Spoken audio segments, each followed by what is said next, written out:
IPR prospects and challenges of artificial intelligence and blockchain technologies. It's a very, very important area because the way technology is growing and also taking over the roles done by the human being nowadays.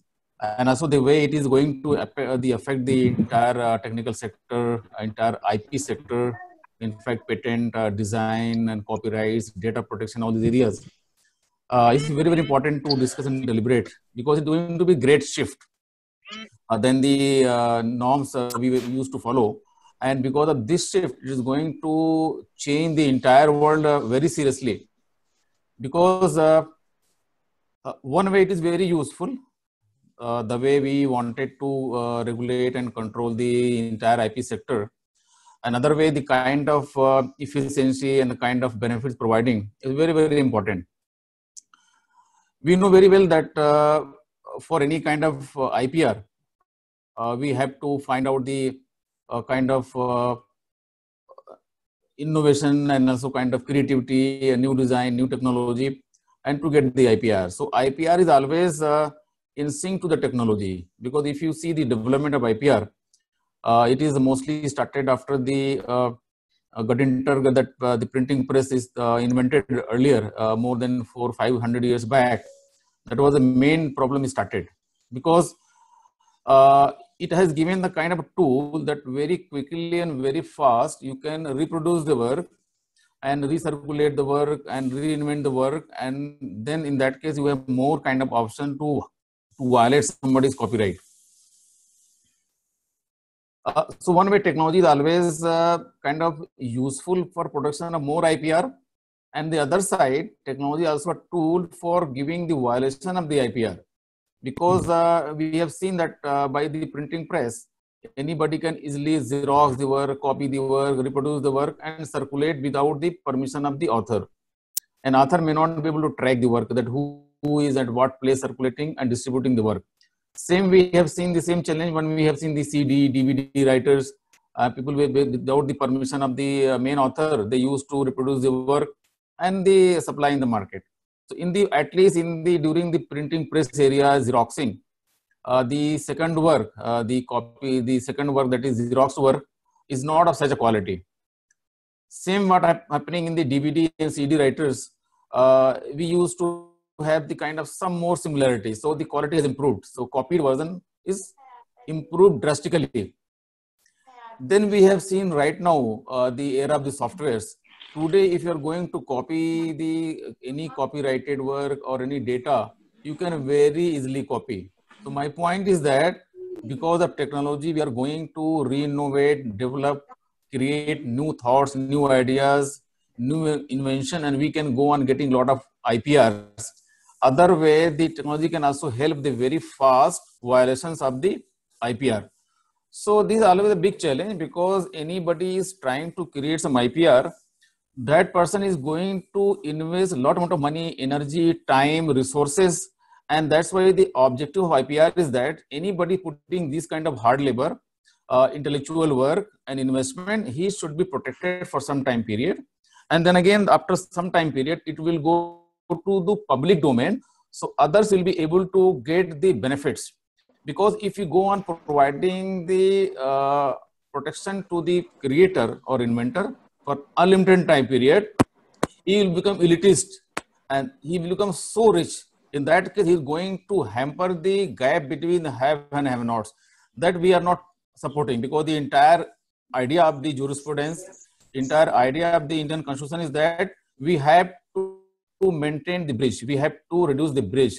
That's why we have right to equality and all. If I ask my opinion, I want to say that the theory of grand norm of the Indian Constitution is equality. So our law is always trying to provide equality. So idea is that any inventor, any creator will invest his time, money, energy, and he will be given the protection for certain time period. So he will get back return from the market. And once he is able to get back from the market, because we are having the reasonable time period, so he can get back. After that, the right must go to society, public at large. So other people will be able to produce and get some lot of benefits. In this process, there are a lot of kind of the fair use provisions are there in 52 of the copyright law.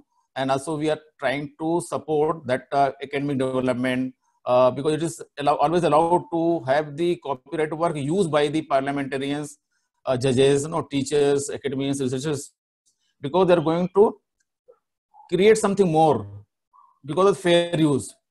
So this is the current scenario about the kind of the copyright law or IPR. Then we have seen the internet coming in 1995 for the first time. We have seen the internet came in India, and then we had we had a challenge, because in 1995 there was no IT law, and there was no kind of the software protection law. There was no kind of internet law, and we allowed the mobile phones, we allowed the internet in the country, and people started using the internet technology for use of various purposes. Because technology will not wait whether law is there or not there, regulation is there or not there, because it will see the benefits. We see always benefits. The consumer will see benefits, and all the technical producers, software companies, mobile companies, IT companies, they will see their benefit. They will go on producing. But we as a lawyer, as a law professional, as a legal thinker, we always try to regulate the things, because if there is no regulation at all, it may create more havoc, more problem for society. And if we too much regulate, it will further has problem for the business and development, because if we regulate too much, the development will not take place naturally.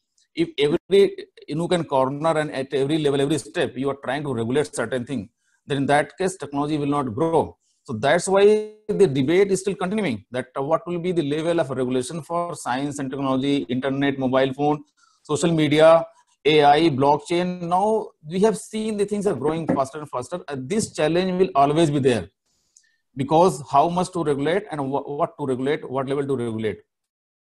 Then in 1995 to 2000, there was no law in the country, and we have to see lot of mushrooming of websites.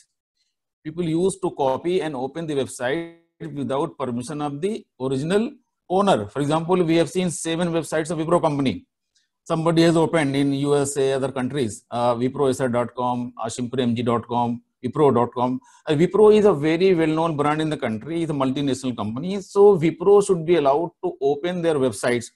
But because technical reasons, people all over the world try to open the websites of Wipro's name directly, indirectly.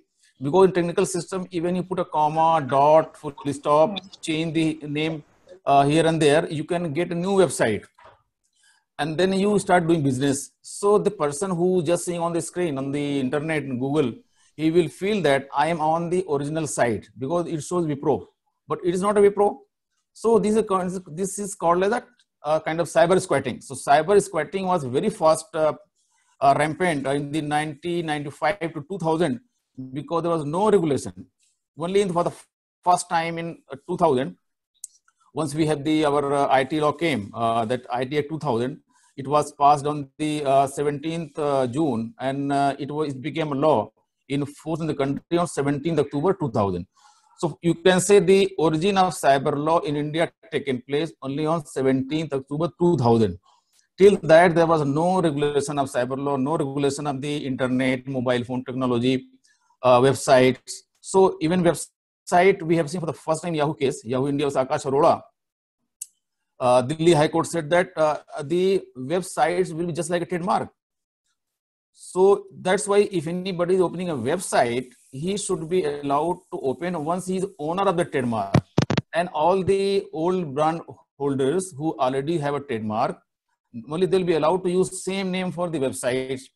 And then again, we have seen that another case in 2007, that is the 2005, sorry, that is the another case came in the Supreme Court of India, Satyam case, Satyam versus Infobay case. Satyam case, we know the Satyam was the company of the kind of the IT company, and there were 7 people who just by making a group and started a business, and they have registered a Satyam website, and they started doing the same business on internet, selling the software, this and that. And that particular site grown like anything, because people thought that we are buying the Satyam software, Satyam products. But it was not Satyam.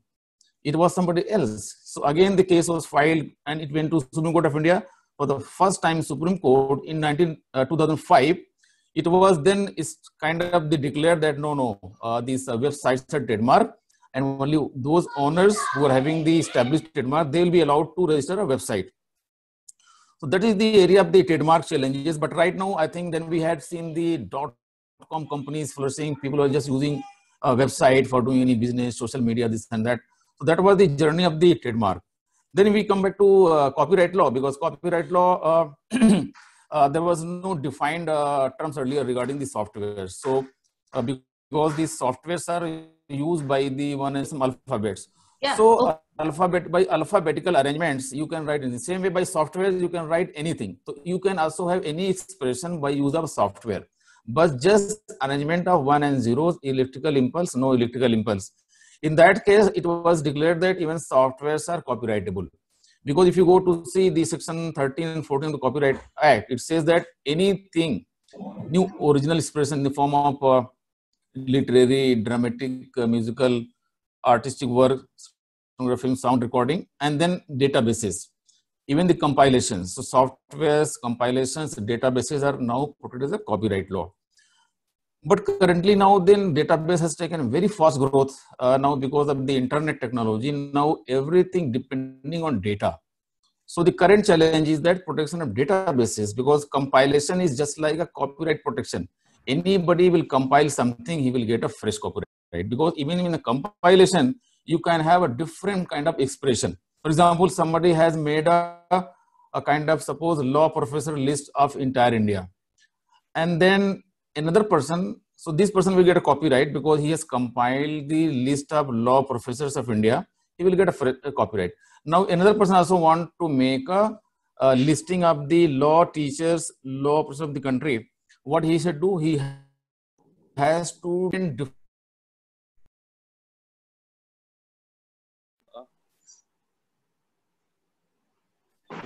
Fabrice sir, you have unmuted. Or he can arrange the kind of city-wise, or he can make the professors of law in the country specialization-wise, who are experts of IPR, who are experts of cyber law, who are experts of criminal law, constitutional law, contract, tort.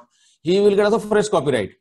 So even this particular data is same, but everybody is trying to express in different way. Everybody will get a fresh copyright. So copyright law, if you compare to patent law, requirement of expression in copyright law is not very kind of utmost requirement. You just express in some different new way, you will get a copyright. But if you go to patent law, to get a patent, you have to have very kind of 4 requirements are there. That is novelty, non-obviousness, and also you have the industrial application utility. And that one inventive step, that one inventive step is very serious requirement, and that is not very easy.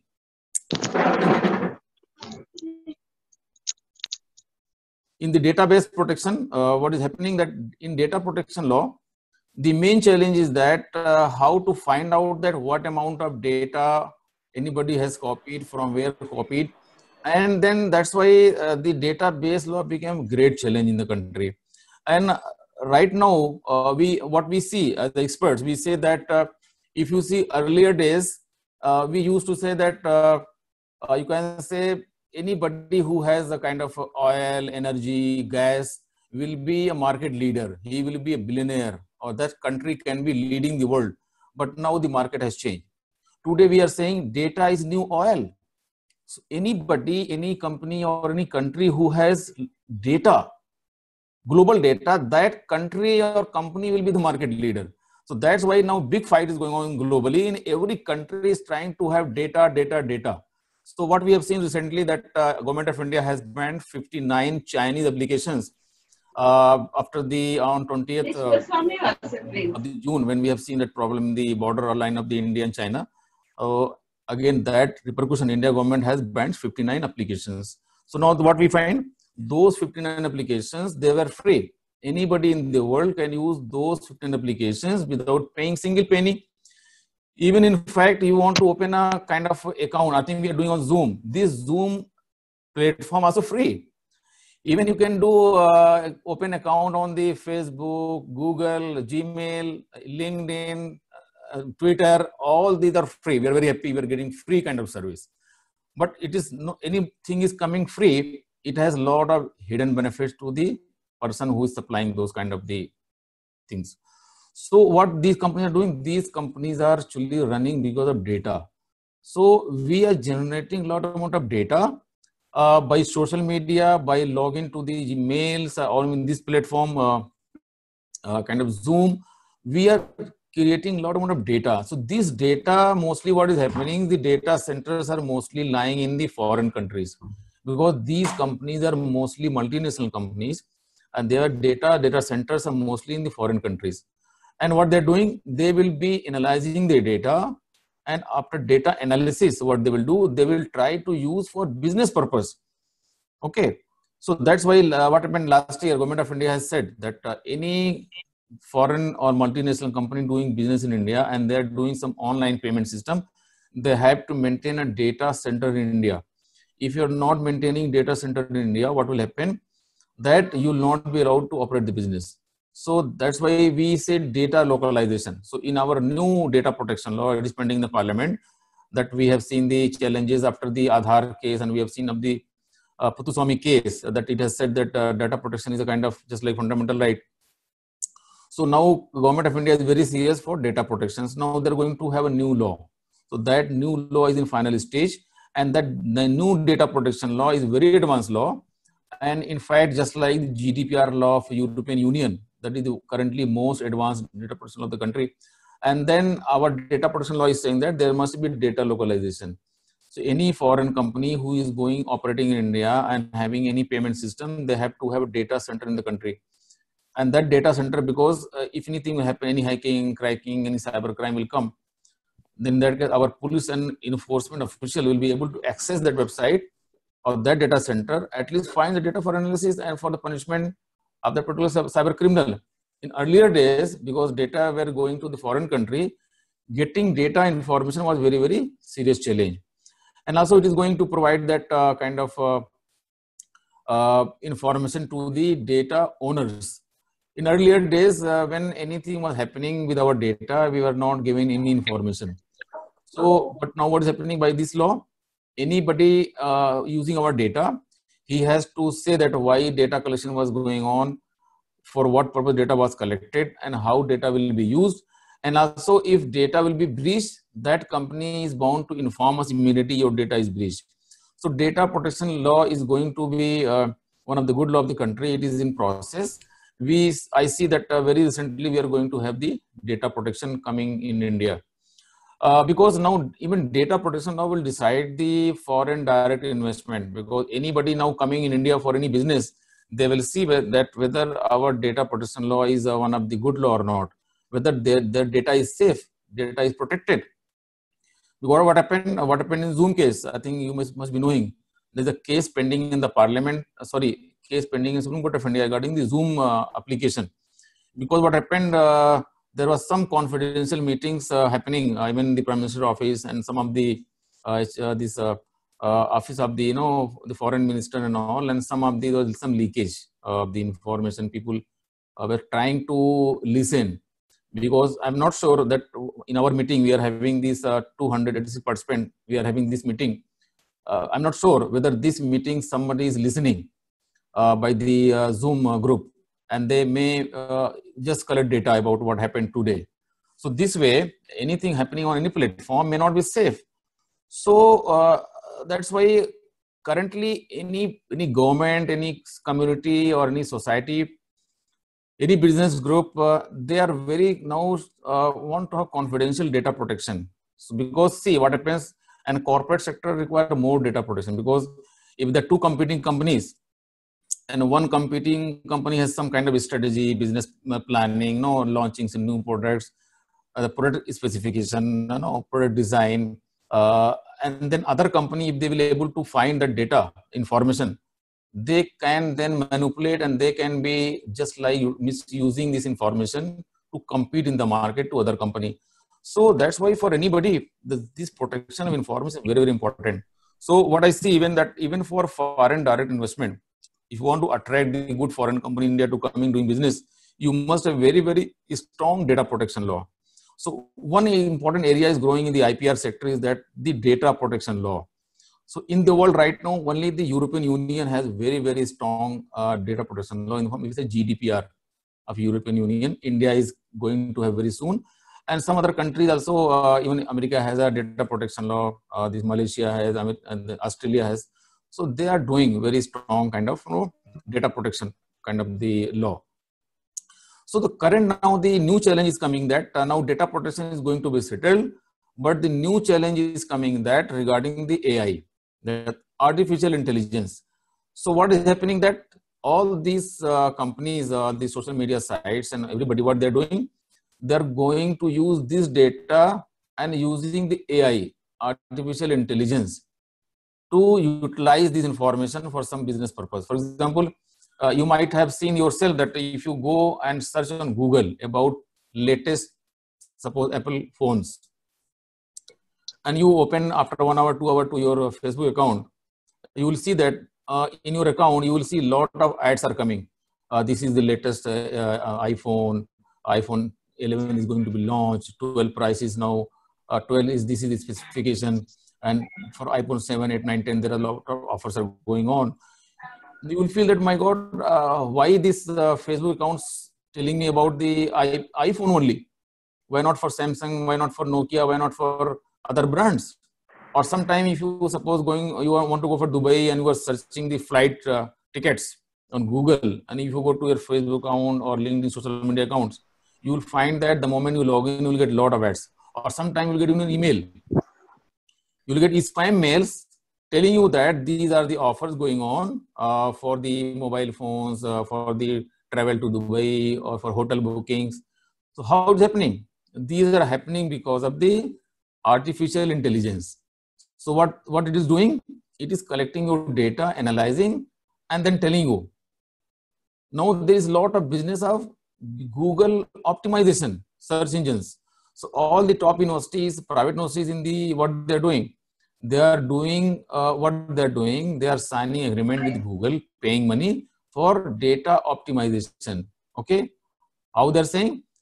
For example, if the Harvard may not be liking to do, but maybe some second grade university, they want to have more Indian students for some course, they can sign agreement with the Google saying that anybody is logging on Google, for example, law courses in the foreign universities, then university will be reflecting first.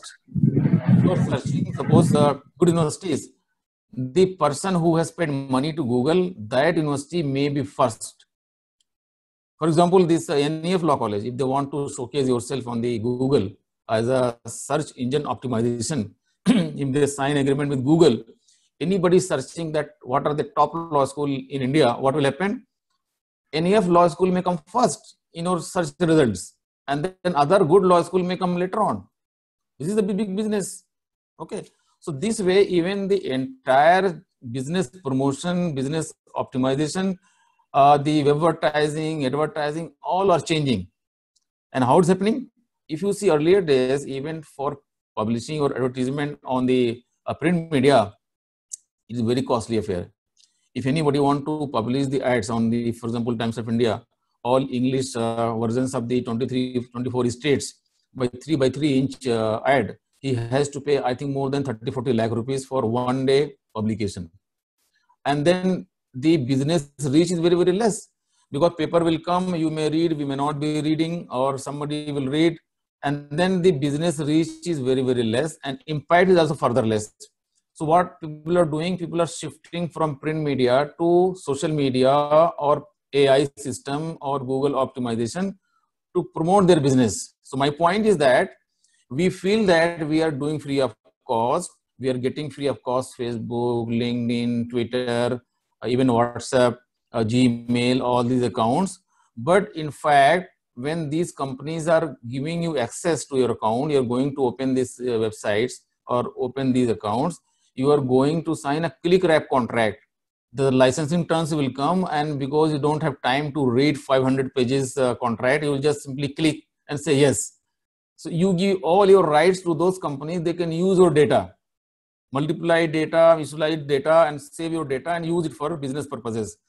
So data is now big business. Now we say data is new oil. So all the companies, everybody is behind data. We have now big data. We have data analysis. Even we are having courses. Anybody can become expert of data analytics, big data, Okay, now there is data science is growing a field in the area of science and technology. And then there's a lot of linkage between law, science, and technology. So now the question is that how to regulate, what should be the policy, what should be the standards, how data will be collected, data will be utilized, data will be shared, because data is now not a local issue. This is data is a global issue. So all the global players should come forward, sit together and have kind of a system for data regulation, data protection. And then now connected thing is a kind of cyber security, because if data is not safe, data is copied, data is kind of hacked. Okay, in that case also it is further angle is of data privacy. That is the angle of constitutional law, because we have privacy, the fundamental right.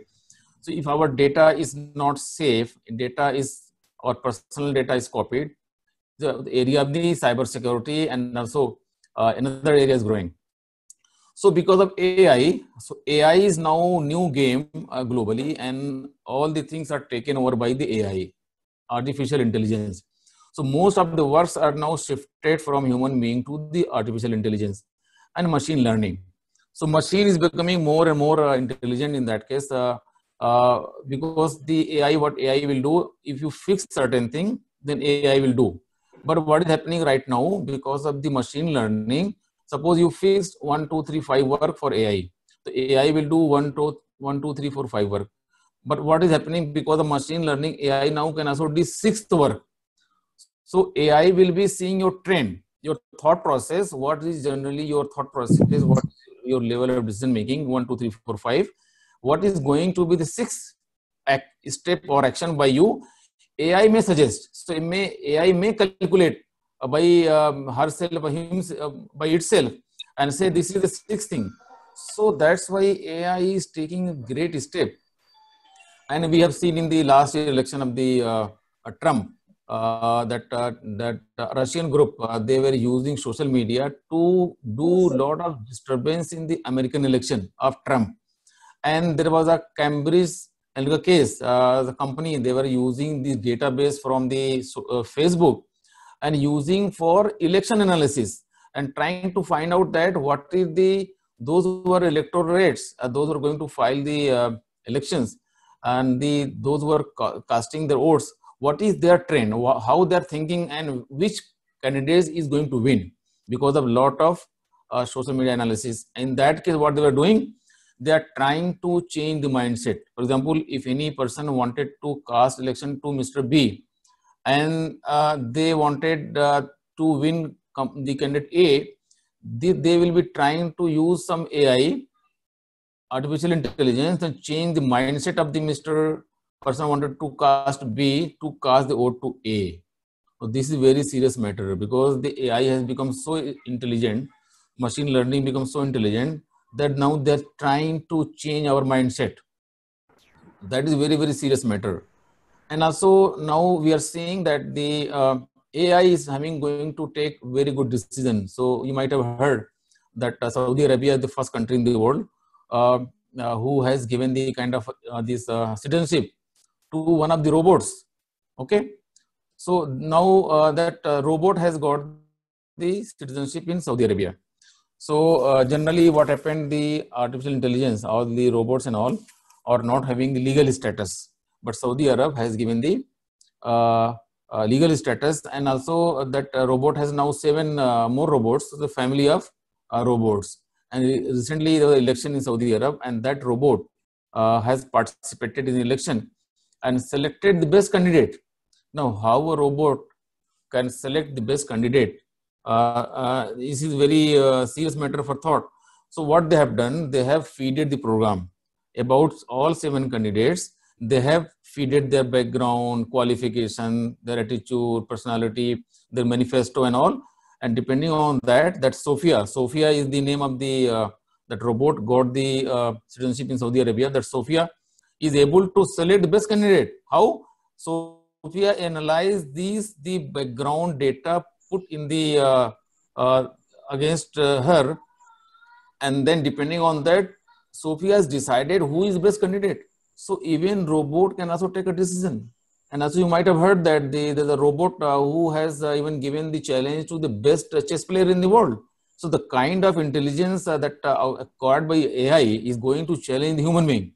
So in future, what is going to happen? We are going to shift lot amount of work from human being to AI, because AI can do 24/7 job without any kind of mischief, without any kind of cheating, fraud, timely completion of the work, good quality work. Even AI can further take the work of human being as a manager, because AI further can guide what can be the decision. So the earlier what we are asking from AI was doing, but now AI is doing additional work, the sixth sense, that finding the trend and taking a decision. So this is the work of human being, to take a call, to decide, to feel. So the feeling is the new target, that can AI start feeling? The moment AI will start feeling, that is the human kind of element, human tendency to a feeling of anger, love, affection. Okay. So when AI will have a feeling, AI will be going to replace the human being. Okay. So that's why now the question is that, can AI should be regulated throughout the world? Yes. So currently there is no law which is able to regulate the AI. So all these people who are having a technology, they are using by themselves without any regulation. And all these multinational companies, some are great beneficiary, because once there is a regulation, they have check and balance to comply. But currently there is no regulations. They are getting the free hand to do any activity. For example, if you purchase Apple mobile phone, Apple mobile phone already having the fingerprints and also your face recognition technology. So you can also put your face, and then you will be able to open your phone. Once you are there, your face is required. It's a unique kind of identification. So that is a very, very important matter. So if a mobile and AI can recognize your face, and also you're putting your finger, and these two data can be stored in the central server of Apple company, and it can be used somewhere. You are not wrong. You don't know that these two data is with the Apple, and then it can be used. It can be used against you without your knowledge, because this is a very, very private information that you know only, and you will be testifying to somewhere at some place that somebody may misuse your identity, and then you will not be knowing that how it was used. But because since there is no regulation for face recognition technology, there is no regulation about that you are putting your fingers and you are very happy. People generally sometimes buy that, whether your latest mobile has finger optimization or face technology or not, you are paying even big money to these companies. But since there is no regulation on these areas, so that's why these companies are using. And you are very happy, because you also want a cyber security, you want security of your mobile phone, that nobody can crack. Because to crack your mobile phone, your face is required. If somebody will bring to you, you will be able to find out this is your phone. Okay. And this way, the AI is taking lot of actions. So at least one thing is at least right now safe, that at least legal profession is safe.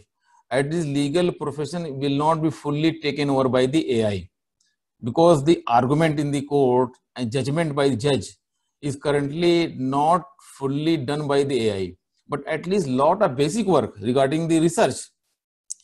If you see our days, we used to go to our teacher used to ask that please go and read this case from AIR. Then we used to go to library and find out the AIR. There is only one copy of AIR, and every entire class is behind that particular case. Then we have to go to Xerox wala. The big queue is there to get the copy of the Xerox copy of the case.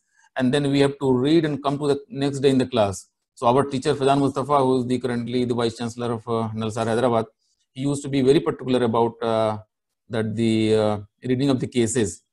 So then we have to come to the class and then discuss. So my point is that to get a particular case, it was a very serious challenge. But right now, because of the almost all the top class database companies, they are providing AI enabled data protection, database, legal database. So if you want to, for example, if you want to get a particular case, simply you open the that particular database and you search. For example, anybody want to search kind of a murder case. Murder cases of murder decided by Supreme Court of India for a certain period. You just simply put the duration, put the nature of the case, you will get listing of several cases. But what AI will do, AI will be telling you that, no, you have to cite these 20 cases because you are going to file your case to Justice X. And Justice X is fond of certain kind of thought process. For example, if you are going to file a human right case, and then if Justice V.R. Krishnan Iyer is sitting on the table as a judge, and then V.R. Krishnan Iyer is great fond of the human right kind of the aspects of the judgments, he will be not going to tolerate anything violating the human rights. So you must try to cite those cases which is already delivered by Justice V.R. Krishnan Iyer, and then he may like these kind of arguments. So my point is that there is so much optimization that you can find particular case, you can find particular para of the particular case which you have to cite against the judge. Even it will tell the judge personality, because the machine is so intelligent.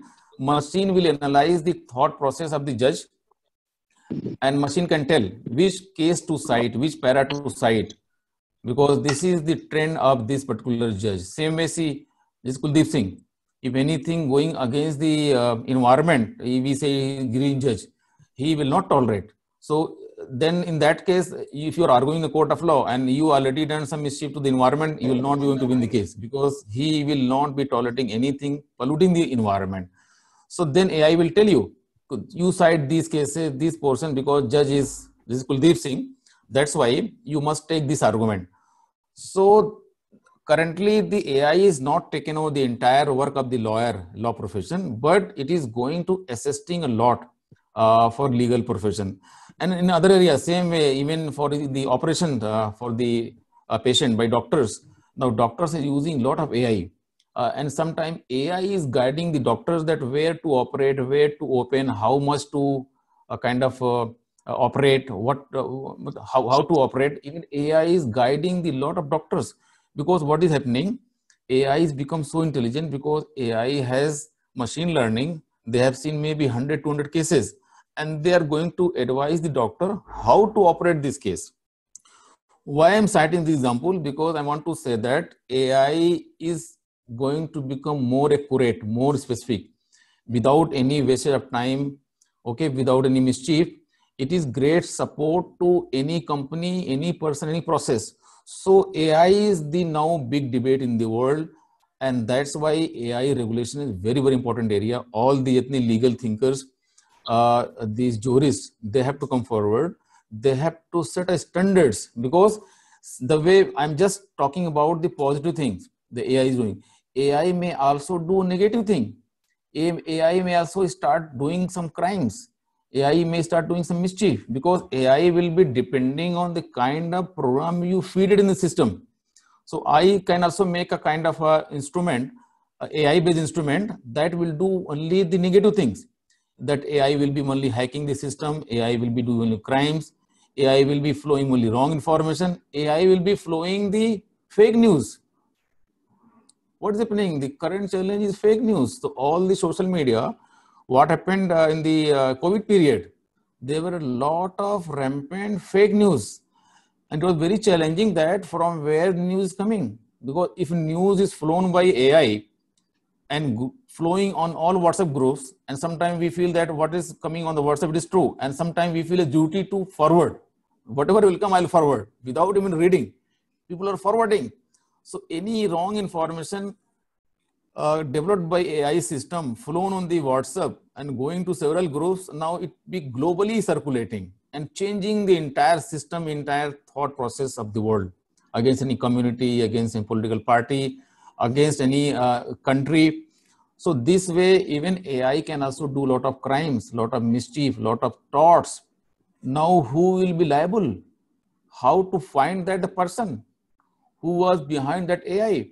So my point is that AI regulation is big challenge, and that's why globally we have to set standards. But currently there is no standards. All the company, they want to run AI, as per their whims and fancies, as per their choice. You know that IT company, what they will do? IT company will never allow to regulation, because any regulation will be always against their interest. So they want free flow. And we as a lawyer, as a law professional, we always want a great regulation. We as a lawyer want everything should be properly regulated, because we are lawyer, we believe in regulation. So if it is regulated, it is always good. But optimum regulation, what to be regulated, what much we have to regulate, what much we not regulate. So that's why regulation is one of the very, very important area in this AI system. Now we are seeing another technology coming, that is blockchain technology. So blockchain technology is a kind of new development. For the first time in 1991, some of the technocrats, they have published a paper on the internet that there is some kind of technology called as blockchain. But for the first time in 2008, 2009, we have seen a white paper on blockchain technology and then cryptocurrency. So now we have going to see a new world, because the COVID-19 has changed the entire world, because COVID-19 has naturally proved the technology, because the blockchain technology is based on distributed decentralized system. And currently what we are doing, if there was a natural time period, we all should have been at one place, that 280 students, myself, all may be at one place, centralized place, talking about this particular seminar. But now we are in webinar. So all these 280 persons are different places. It may be different part of the country, or maybe somebody from foreign country. I'm in Dehradun. So it is purely a distributed system, but all are connected. All can listen me, I can listen you, anybody, I can see all of you, you can see me. So we are truly at one place, but we are really distributed. We are decentralized, but at one place. So we are decentralized person, but controlled by, regulated by technology. It shows that we are at one place, but we are not at one place. So this is the entire funda of blockchain technology. So blockchain technology is based on decentralized distributed ledger system, that things will be distributed and then it will be controlled by one place. So this is the very innovative technology, and it is going to be the future. In future, we have to see the blockchain technology and the cryptocurrency. So when the blockchain started, we thought that it is only for the cryptocurrency, because those people who were mostly always on the this deep net, dark net, and also do lot of money laundering and lot of this kind of black money transaction and all, they used to use this technology because, you know, so generally we talk about clear net, and that is hardly 4%. But there is a big challenge about the regulation of dark net, deep net. So that we talk about the entire internet is only 4% we are talking. Everything happening in 4%, what we talking, a general person. But there's the deep net and there is dark net. So deep net and dark net include the 96%. In the deep net, all the banks databases, all the banks, government and companies, main data centers are lying in the deep net. So nobody can touch what is happening, where is what is kept. And there is a further level of deep, there's a dark net. In the dark net, all the criminals, so all the cyber criminals, they operate from the dark net. Because in the dark net is based on some different technology, VPN technology. It is based on the kind of some different website system, different structure. And generally, we generally advise not to go to dark net, because the moment you are going to the dark net, all the criminals are sitting there and they will feel you are also one of the criminals and you came to do some hacking, cracking or data breach or data leakage. So you may also be hacked there. So go with the very kind of the safe and security. So currently there is no regulation of the dark net. And you might have heard Silk Route system. There's in 2013-14, there was a cracking by Silk Route. So the Silk Route was a kind of, there were two partners. They used to do a lot of cyber crimes and by sitting on the dark net. And because of some transaction, there were fight among both the friends and they become enemies. And one person has leaked information to some enforcement agencies and the person was caught because if you want to catch the cyber criminals in the darknet, you have to only you can catch when there some operations are going on. So we say forum shopping in the darknet. Every time people will open shop and do the business and close the shop. So for the police people and enforcement agencies, tracking is very challenging. So what happened, currently all big money laundering cases, big cybercrime cases, drug mafia, all they are doing in the darknet. And how they deal? They pay money in the cryptocurrency. And the cryptocurrency is based on the blockchain technology.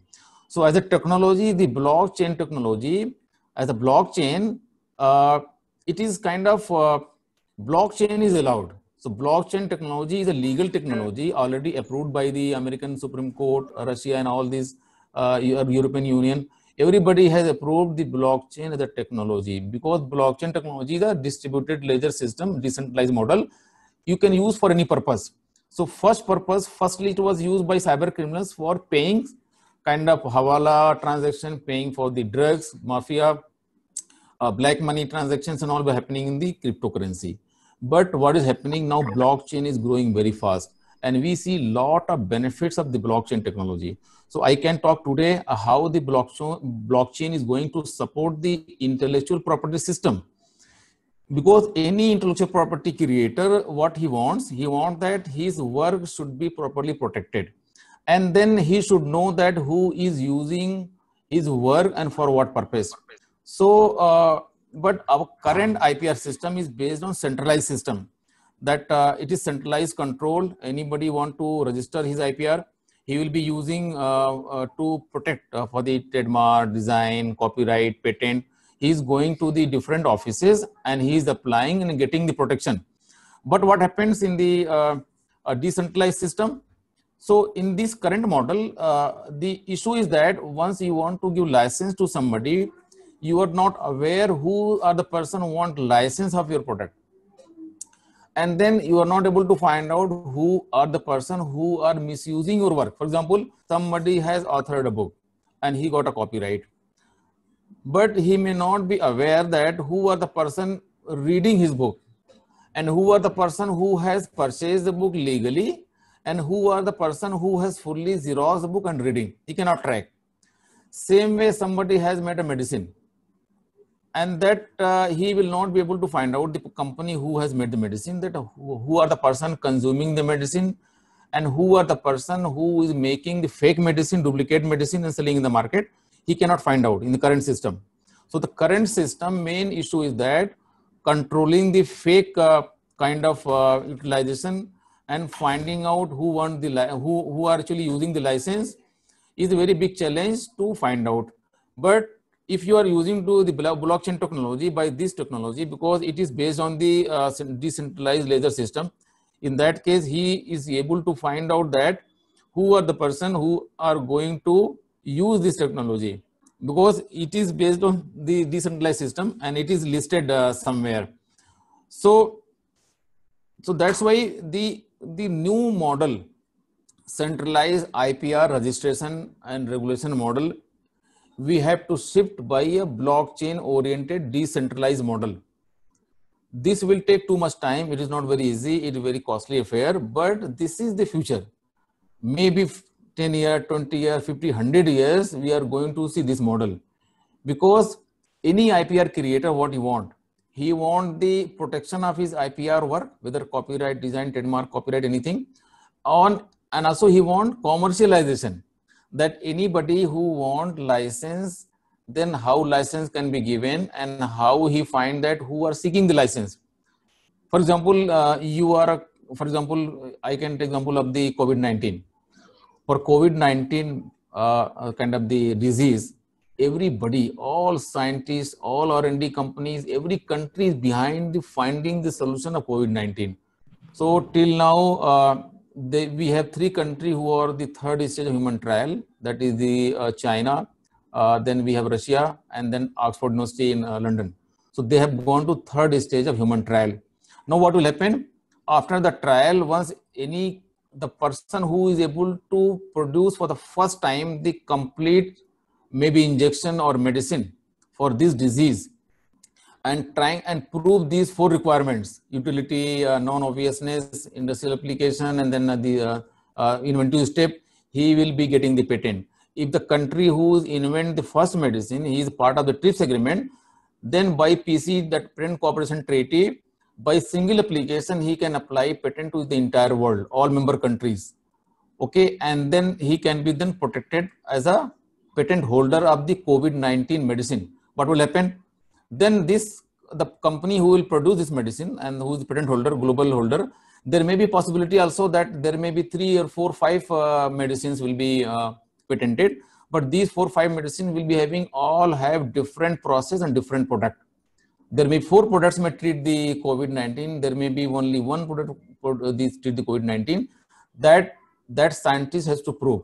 And if they have kind of more than 1 process to produce the medicine, and they have more than 1 product to treat the COVID-19 kind of the patient, in that case, all will get a separate patent protection. So suppose company A has got the patent now. What they require? They require that who are the countries, who are the people who want to get the license. So that, for example, suppose that Oxford University may get the patent, for example. So after getting the patent, the Oxford University cannot commercialize that COVID-19 medicine. They want the other medicine companies coming forward and producing the medicine. What they want the complete process, complete technology, how to produce that. Who has? Oxford University. And what is their benefit? They may be charging the license fees. Okay. So in the currently what is challenge? All the companies, all the IPR holders, they are not able to find out who are the person who want to use my technology, who want the license. Okay. And second thing is that if somebody is misusing that particular license, they are not able to find out. But in the blockchain model, once our centralized system of the protection of IPR registration process is blockchain model, decentralized ledger system, what will happen? That they will be able to find out that who are the person who are using their particular kind of the IPR products, and then who are seeking the license and who are using, who are misusing. That will be very easy for that person, and that is the whole idea of the IPR. Once you are able to commercialize properly, you will be able to get return from the market. This will be further boosting your the trust and confidence, and this way it will be great support to the entire IPR world. So I see a lot of benefits of the blockchain technology in the IPR world. And how, but it is having a lot of technical challenges that everybody will change the entire system of registration process, licensing process, protection, and then I go by the examiners in the patent office, how to examine the system. It will be a lot of kind of the disruption of technology. It is going to disrupt the entire process of IPR grants, promotion, licensing, commercialization by the this patent trademark office, and also by the license holders. But there are some challenges. Even in the blockchain technology, there are some chances of violations. There's some chances of, again, data protection issue will come, because in the current model, if you are applying for the patent in Indian office, your applications are kept in India. But what will happen in the blockchain model? If you are applying through the blockchain, what will happen? This information will be scattered, because it's a decentralized model. It will be going to different nodes, and these nodes may be lying in different computers in different parts of the world. So one issue is that jurisdiction. If somebody has copied the information, that what are the places information was copied, and then every country may have different law. The issue of jurisdiction will come, issue of privacy will come, issue of security will come. Okay. So it has inherent challenges also. So we have to also set that global security standards, global regulation standards, global privacy standards. Even privacy law of internet is different countries. So because of these technologies, globally we have to find the solutions. And then we have to find a kind of the common meeting of minds. For example, till now for the cyber security regulations, there is no common meeting of mind. Only European Union, they have a cyber crime regulation. It is common to all European countries, but globally, every country is trying to regulate cyber crime by their own protection. So even for the cyber security, because If you talk about cybersecurity, we have to talk about the governance of internet. So governance of internet is currently done by ARPANET, that is the private regulatory body. And then this particular body, what they do, that's for the domain name system and all of the internet of the websites. So currently the internet is governed by a private body, not by a government, but internet has become a global platform for sharing information. Okay, everything is on internet, but governed by a private group. And then this private group is playing in the hands of America, because all the multinational companies of this technology, they belong to mostly USA. So USA is indirectly controlling, regulating the internet. But why America will control? Because every country, as per the international law, every country is a kind of independent country. Every country is independent, and they should have kind of power to frame the laws, regulate their system and processes. But indirectly through internet, America is regulating, because all the IT companies belong to USA. So to settle these norms and cybersecurity standards, there is no global kind of arrangement right now, because America is not coming forward to talk, because America is always getting benefit. And on this point, at least Russia, India, China at one group, America is another group, and they're not able to share. Same challenge will come for regulatory standards of the AI, for blockchain. But AI and blockchain, these are the future of the world, and they will be setting the new standards, new norms, because the kind of benefits, cost benefit analysis, if you see, very cheap, very easy, very perfect, foolproof, and useful for everybody. With these few words, I want to close here.